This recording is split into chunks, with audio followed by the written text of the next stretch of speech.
I don't know what to say.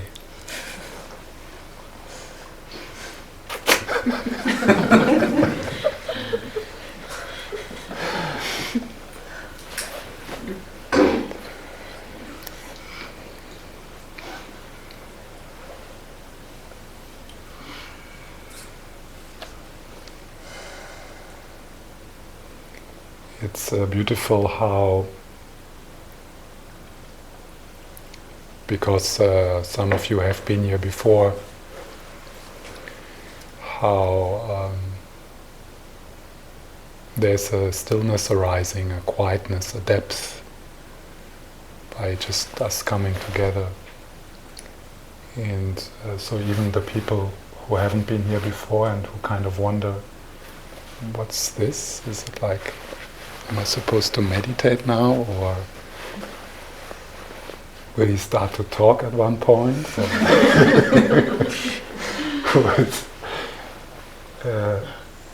They kind of also get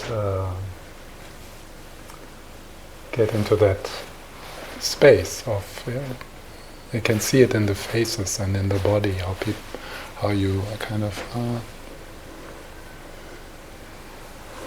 I don't need to do anything.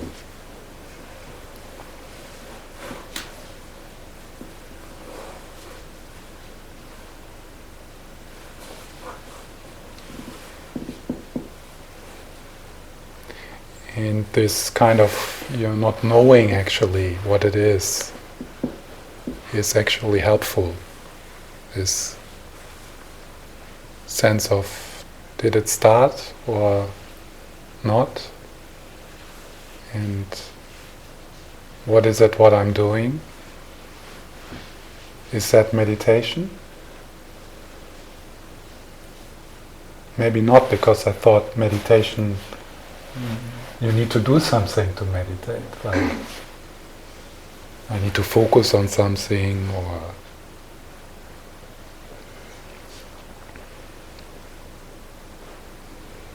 and what arises here again and again, also in moments when I speak, that is called natural meditation. And it is not something we do, it's something which happens when we allow ourselves to be in a place without pressure. When we allow ourselves to value quiet, being quiet. When we allow ourselves to value to do nothing.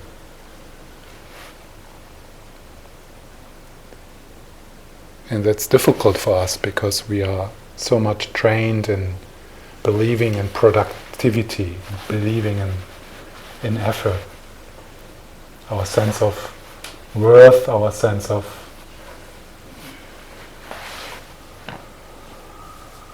I am someone depends very much on how well we perform in the eyes of others.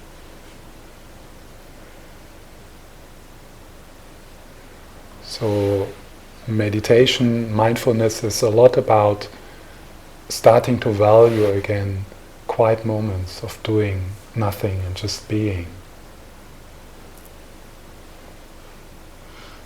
Not switching anything on, not needing any kind of entertainment, but also to free yourself from this really strong pressure on your soul that you need to produce to prove that you are worthwhile to be.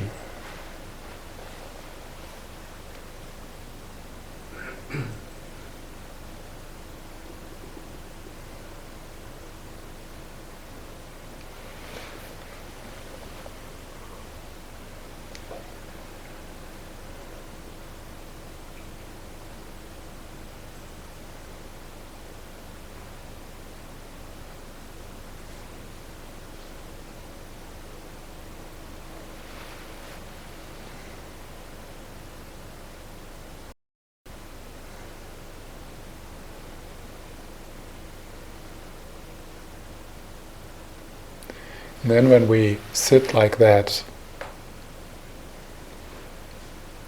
relaxing into being carried, or feeling your body,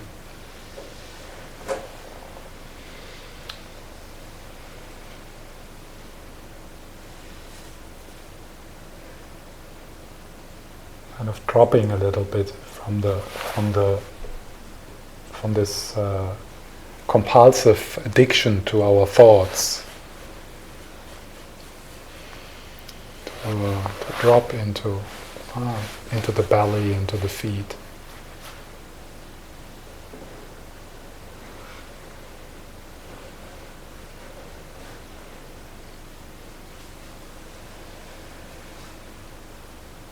And noticing the breath. And that happens, that just happens. It's not... Sometimes when we learn meditation, then people say, so you now focus on the breath. Well, here it just happens without any effort. You don't need to put effort into being aware. Awareness is here, is happening.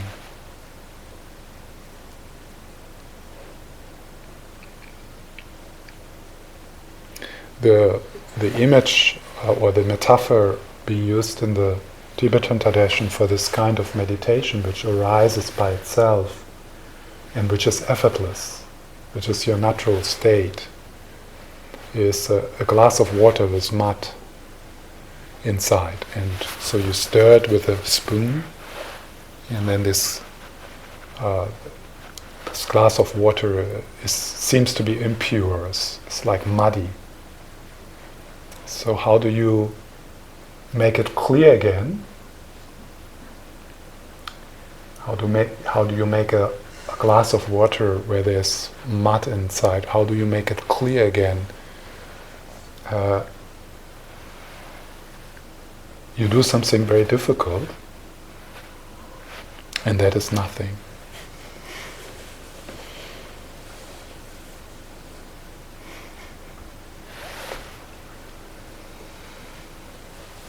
You just do nothing. So every doing, every trying, every attempt to control the particles of mud in the water will just stir it up again.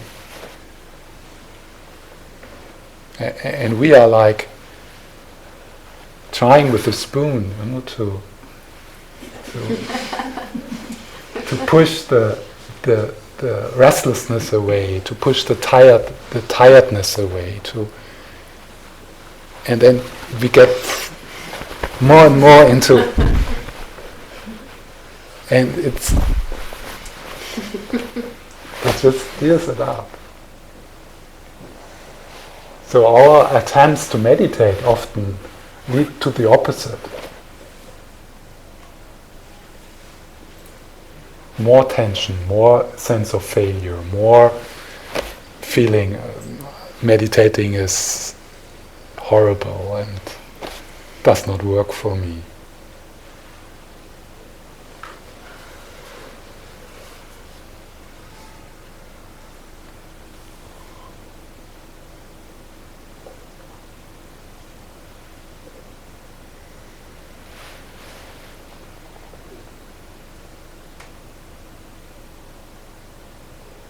Also, when we meditate in this kind of effortless, effortful way, like I'm meditating and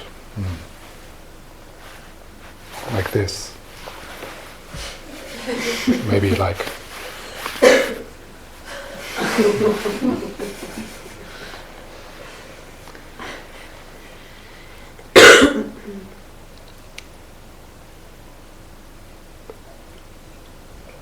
what did I want to say?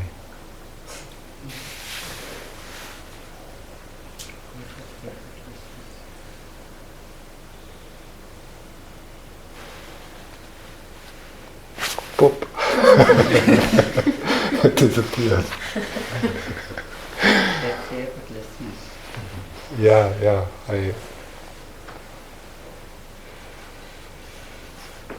I will just pick up another string to follow.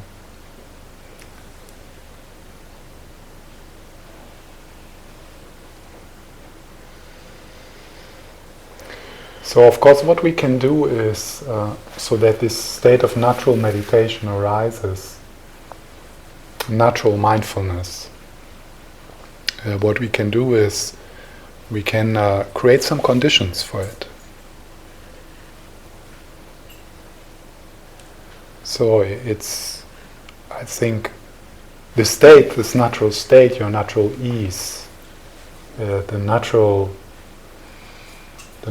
openness of your own being is of course always there, like the sky,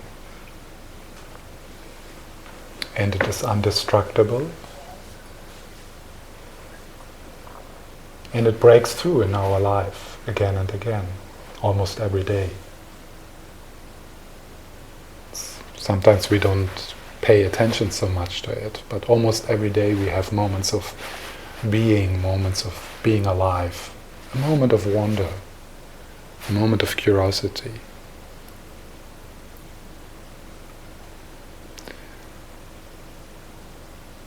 So we can create conditions where that is more likely to, where this is more likely to be discovered.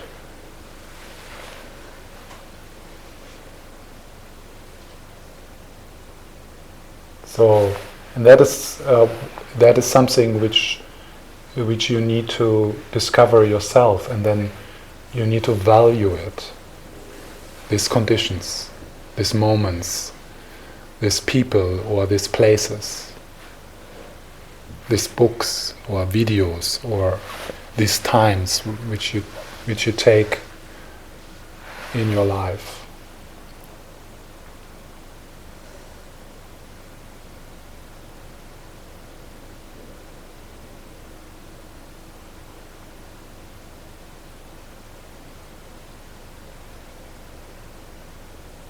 And one of these conditions is places like this. It is actually something I discovered just the last few years, is that it is much easier to slide into a space of being in relation. Before you might have thought the best way to meditate is to be alone and watch the breath and kind of cut yourself off. And then you discover that you can slide into that openness, into that space of just being, by relating to others in a much more effortless way, like we do it now.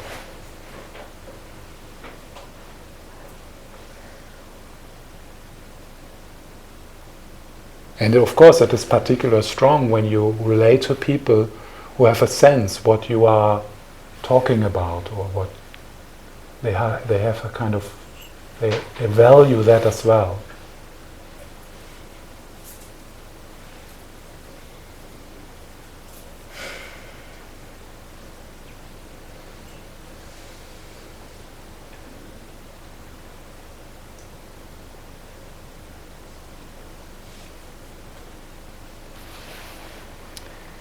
And then creating reminders. The last thing I want to say before I quieten a little bit.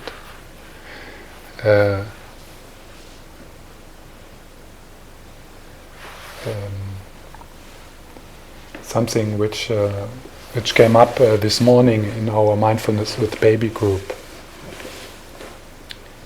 And that is, we have this, we came up with this practice which we call baby gazing.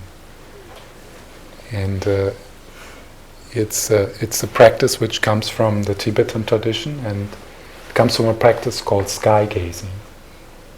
So what these Tibetan yogis and yoginis did, they would spend part of their meditation retreats in the open, and they would look into the sky and let go into the sky and mingle with the sky and use the sky for connecting with the inner sky, with the inner openness.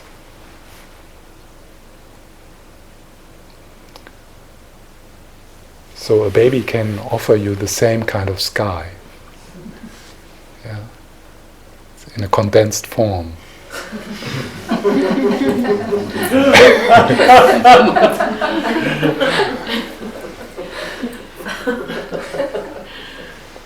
So it's babyfulness. Yeah. And one thing we talked about this morning was that when they get somewhat more, like when they grow up, the babies, and they start to explore, like they start to make their first movements, and this delight and this curiosity in discovering new things. It's just like, and then they wake up, and the mothers say they wake up. I don't know so much about children. I don't have children, but I rely on what the mothers tell me. So they wake up, and then there is this joy, yeah, of discovery, of learning, and it's amazing how quick they learn. So this spark, this curiosity, this is still in us. That part is still in us.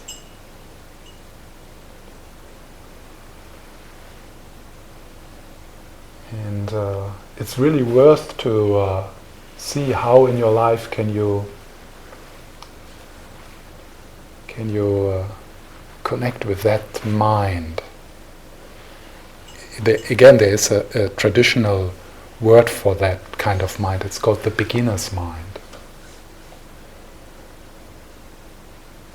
A fresh mind, a curious mind. The delight in seeing, in touching, in being alive.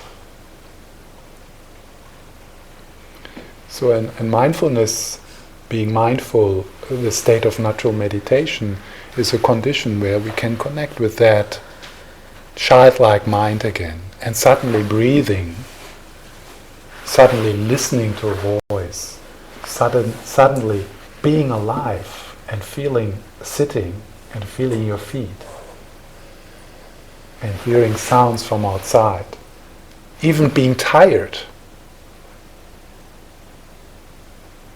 can be something fresh, something delightful, something new.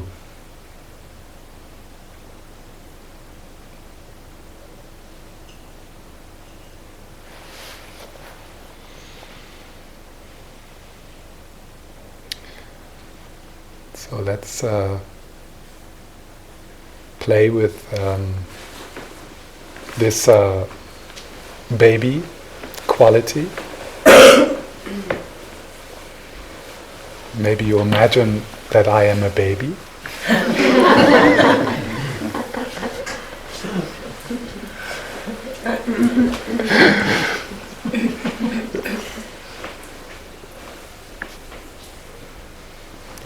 Which is not so far from truth.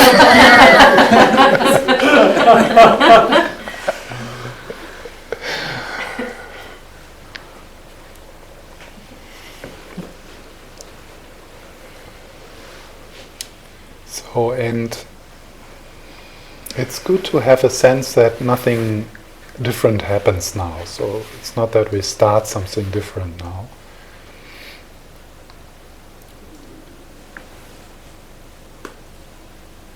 So it's more just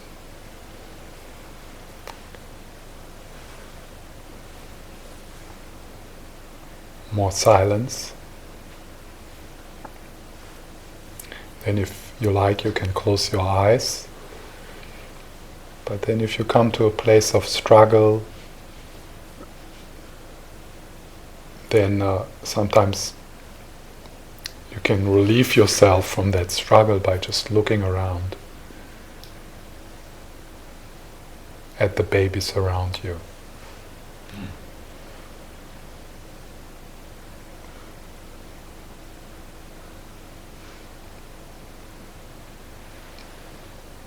And there's the breath.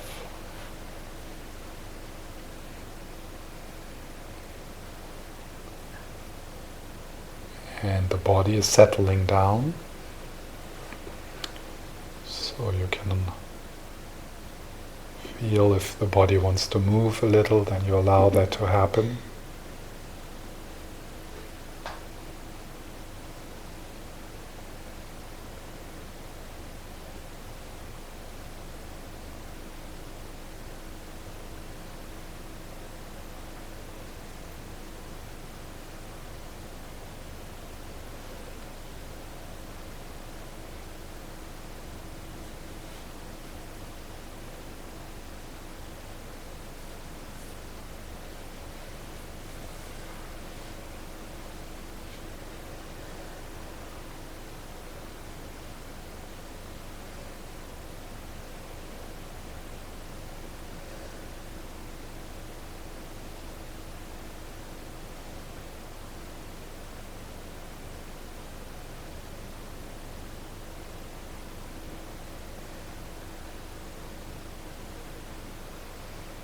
And of course there are thoughts and mental images.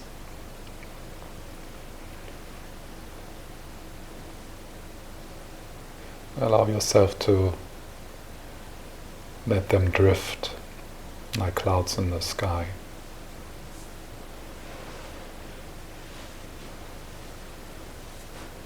So that you are aware of them, but you neither struggle with them nor do you take them serious.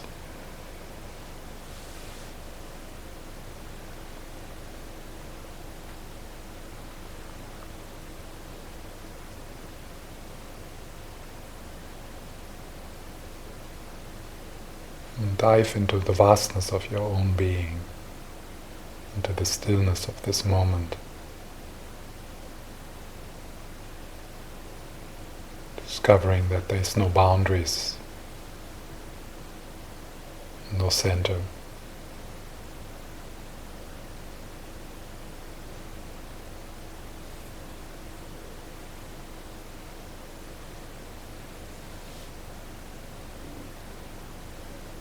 And even if there's agitation or tiredness, stillness is also there, peace is also there.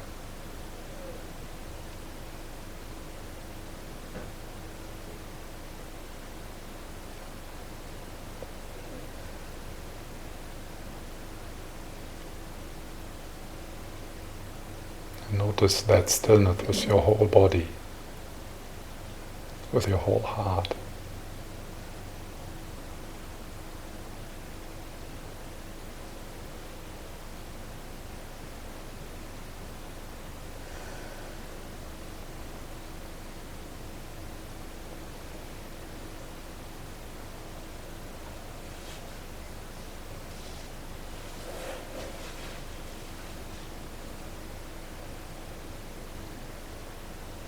And let everything just be exactly as it is.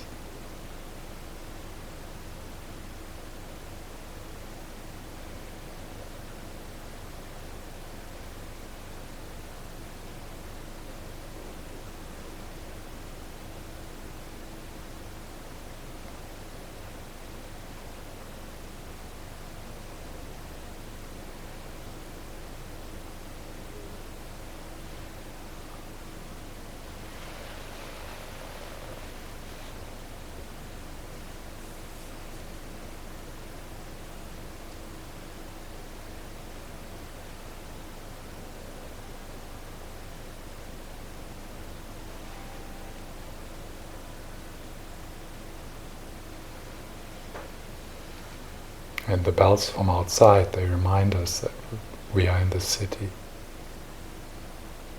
but also that the city is in us.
And if you let go of control as best as you can,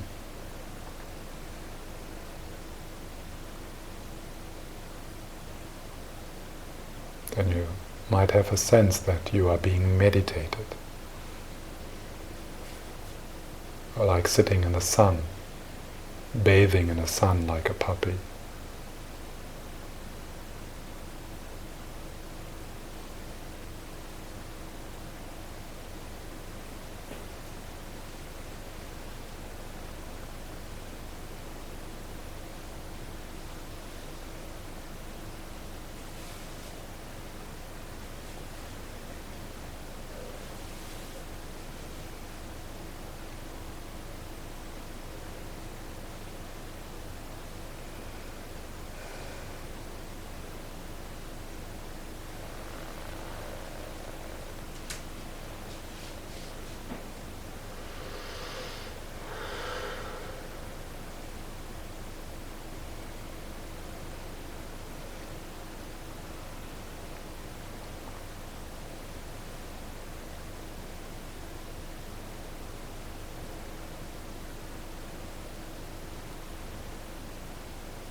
So there's nothing particular you need to focus on.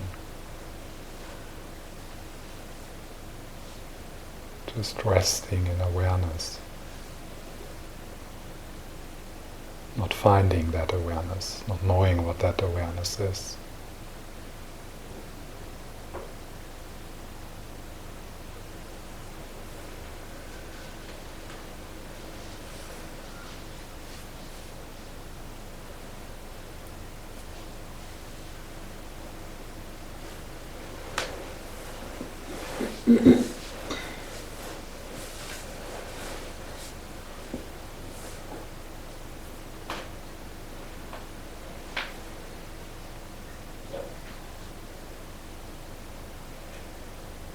Body like a mountain, mind like the sky, breath like the wind.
Notice how the content of your experience is changing moment by moment. Transient. Ephemeral.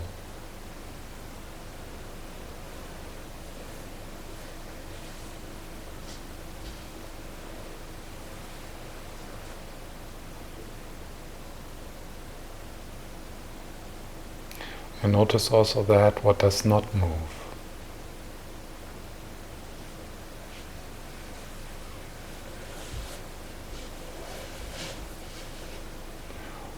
That where you are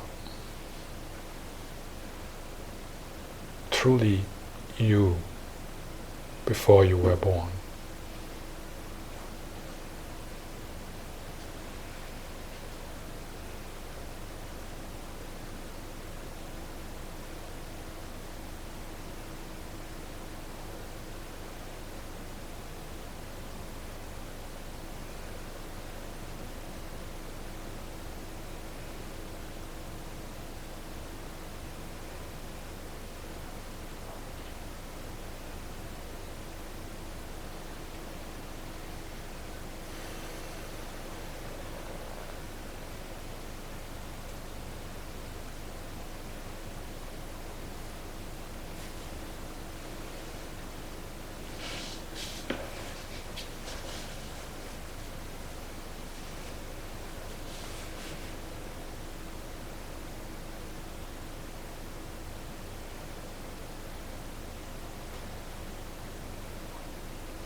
if there's discomfort, if there's struggle. The possibility you have is to not make a problem out of it.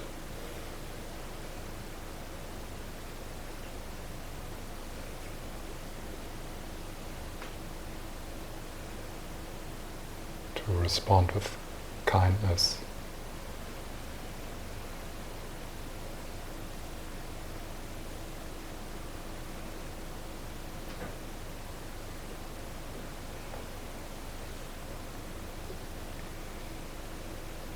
And when you respond with kindness to the discomfort in your life, be it just an itch or be it a pain you have, then you respond with kindness to our pain, to our suffering, the suffering we share as human beings.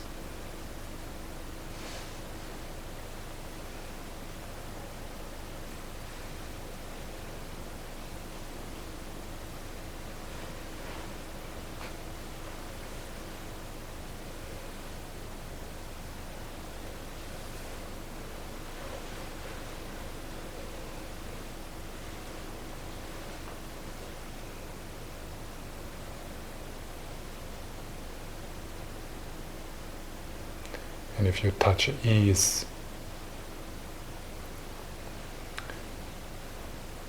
then feel how you can share this with the people around you. How they are not separate from you. How the softness in your heart, the openness in your mind can be shared with the people around you.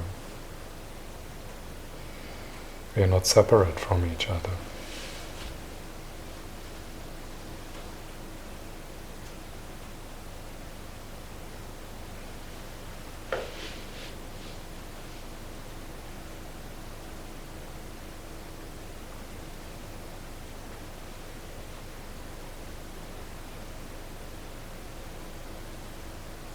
Could it be that we are in the same place?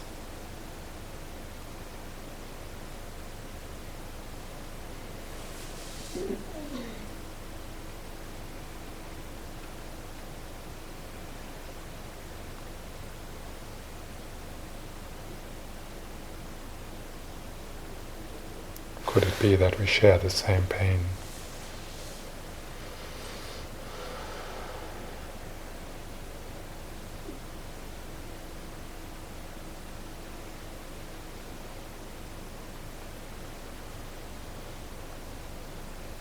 And the same love.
Feel the presence of the others with your whole body.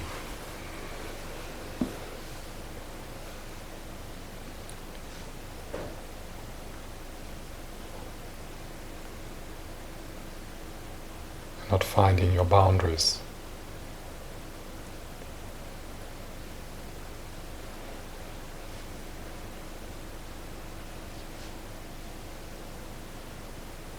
being unique and one at the same moment.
Is there any questions? Something which came up when you were sitting here, or maybe as a response to what I said?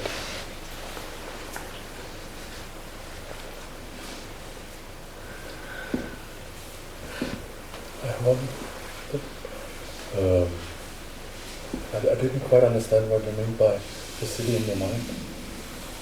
You were talking about the bells. Yeah. And you said that we are in the city, Mm. and the city is inside you. Mm. Could you elaborate on that? Mm.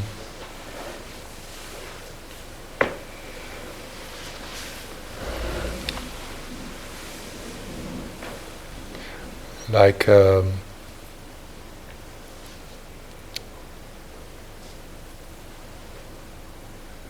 right now when you hear my voice, where do you think is the voice? Inside my head. Yeah.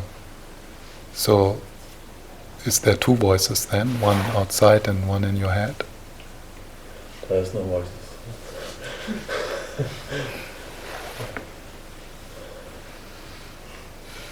I don't think you can answer that question, can you? So you ask me a question I can't answer? It's a trick question.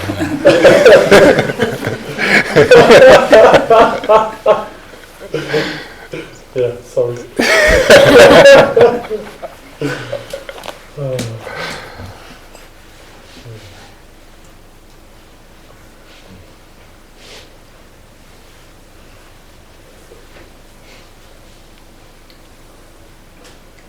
say something to you? Yeah. And that is like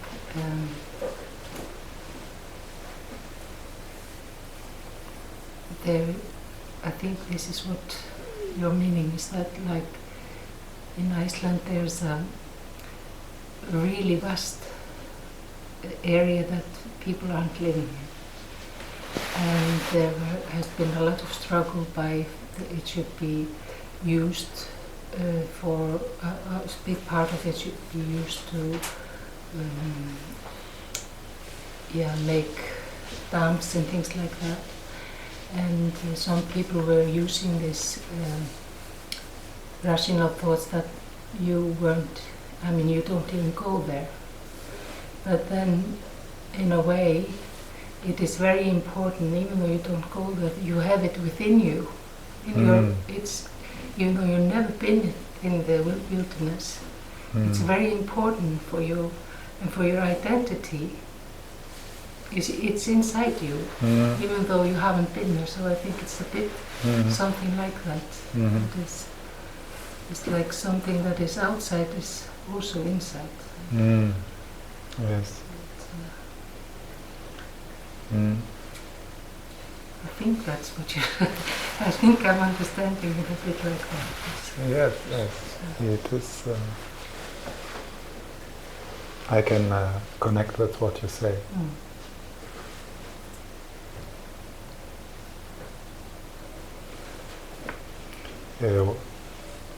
One could go into the Tibetan tradition where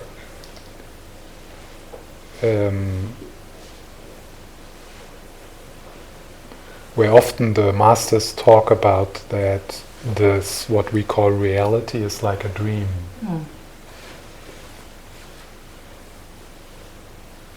So that goes maybe even like more into the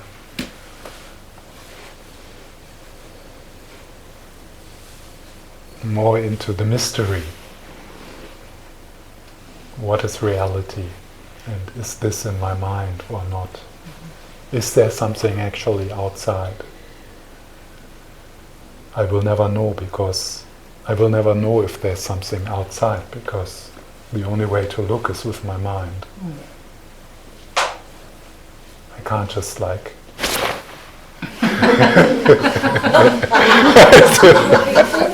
is there something behind me? Yeah. I need to look with my mind. But isn't it what you do when you're awake? Then you look without your mind. When you wake up and you become enlightened. You're alone? Sorry? When you're enlightened. I'm not enlightened, so I don't know. But isn't it in the Buddha? No, they say like one definition of enlightenment is like waking up. Yeah. Like we wake up from a dream, and we realize it is a dream. It's in my mind. So similar, someone that's the Buddha is called the awakened one. Yeah. So he awakened from this sense, from this solid sense of reality we have, that there is a solid reality out there. And then he will independent from mind. Yeah, so he will be looking without mind, wouldn't he? Without mind. What does it mean to look without mind? But didn't you say that before, that you couldn't do like this? You couldn't look behind you. Yeah, that you aren't separated, you mean? Yeah, he realized that there is nothing, but it's still mind. It's enlightened mind. But wouldn't you say that Buddha would be able to do this you're trying to do before? Yeah, they say he's omniscient. He what? They say Buddha is omniscient. What does that mean? Omniscient is he knows everything. So it's like his mind is pervading everything. Yeah. He's not. So it's not he's not separated. That's what he's. Yeah. He's one thing. Yes. Yeah. Right. So he will be able to. But I don't get it. So he will be able to do this.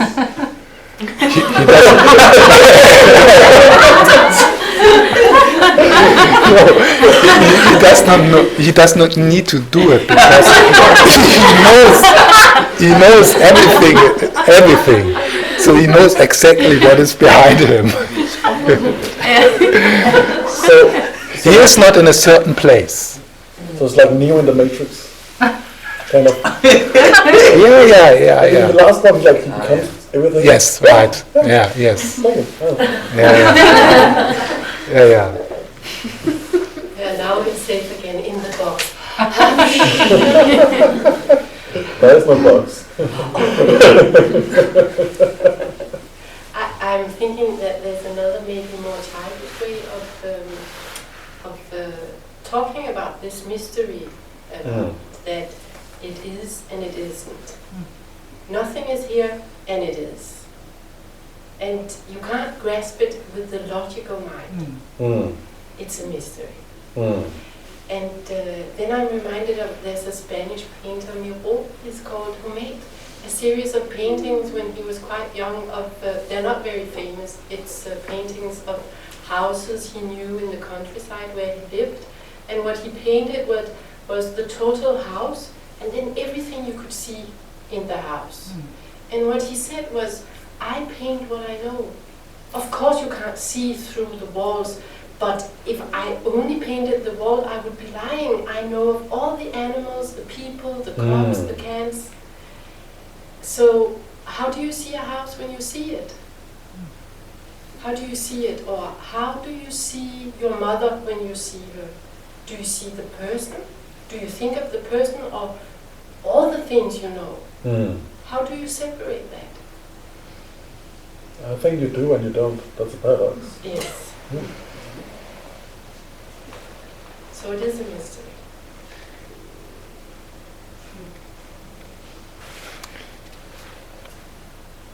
So one reason I say that, why it's like exactly to make this happen. What is just happening? It's like this. What does he mean? And then there is like the mind can't grasp it. There's like, it's like a koan. Yeah. In the Zen tradition, they use this questions which you can't answer with your logical conceptual mind, and it is a way to kind of break through to the layers of the conceptual mind. And it's maybe just a short moment of stopping. Does that mean I'm everything? Was that the answer? Thank you. This. Now we know that we are everything. We are everything, but you're also a unique person. But you're also a unique person, needing to take care of your own life. So you are everything, but you need to pay your bills. Yeah, it's strange.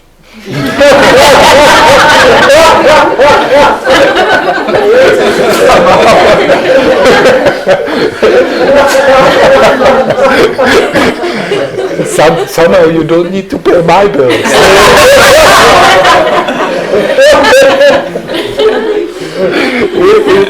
It's so bizarre.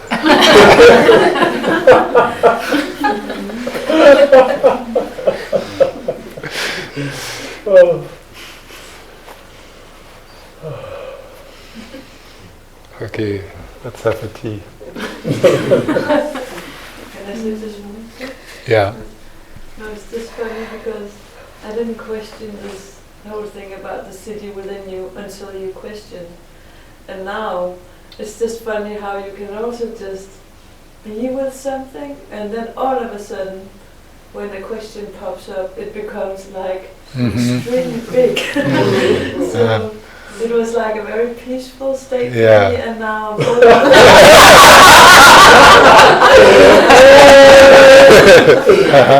So you're confused on a higher level.